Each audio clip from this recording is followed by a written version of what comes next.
Саша. Мы сегодня будем делать лизуна. И я сделала вот таких пару лизунов. Резиновый и такой, как печень какая-то мягкая. Вы уже знали это видео. И как всегда, эти лизуны порваются всегда.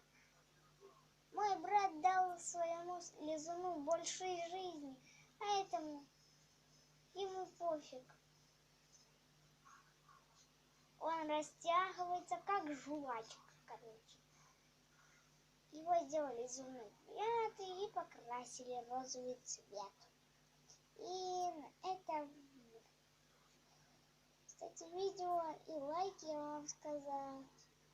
И эти лизуны чуть-чуть липнут к рукам.